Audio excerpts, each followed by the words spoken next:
মানুহবোৰেও ভাবে চাগে এইজনী কিমাননো ঘৰলৈ আহি নাথাকে আৰু, কিন্তু কি কৰিব উপায় নাই। যিহেতু মই কলেজখন গহপুৰৰ পৰাই পঢ়ি আছোঁ, গতিকে মাহটোত 2-3 বাৰ মই আহিবলগীয়া হয়েই। কাৰণ জানেই নহয় কলেজত এই বোলে এছাইনমেণ্ট, এই বোলে এক্সাম, এই বোলে কিবা। এইবাৰৰ পৰা আকৌ আমাক ইণ্টাৰ্ণশ্বিপ কৰিবলৈও দিছে। পূৰা জুলাই মাহটো আমি ইণ্টাৰ্ণশ্বিপ কৰিব লাগিব। সেইকাৰণে এইবাৰ মই ইণ্টাৰ্ণশ্বিপৰ কাৰণে আহিব লগা হ'ল। মানুহবোৰে মোক সোধে, তই ইমান দিন আছনে? তোৰ ঘৰৰ মানুহে একো নকয়নে? তই কেতিয়া আহিলি, কেতিয়া যাবিগৈ? এইবোৰ প্ৰশ্ন মানে মোক প্ৰায়ে সুধি থাকে মানুহবিলাকে আমাৰ গাঁৱৰ। কিন্তু তেওঁলোকক মই এটা কথাই কওঁ, মোৰ কথা চিন্তা কৰিবলৈ মোৰ ঘৰৰ মানুহ আছে, মোৰ হাজবেণ্ড আছে। গতিকে আপোনালোকে মোৰ কথা চিন্তা কৰিব নালাগে।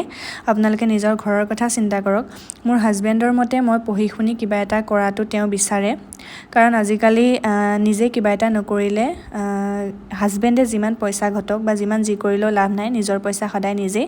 সেয়ে তেওঁ মোক নিজৰ ভৰিৰ ওপৰত থিয় হোৱাটো বিচাৰে। তেওঁৰ মতে পঢ়া শুনা কৰি কিবা এটা কৰিব লাগে মই, সেয়ে তেওঁৰ মানে উদ্দেশ্য আৰু।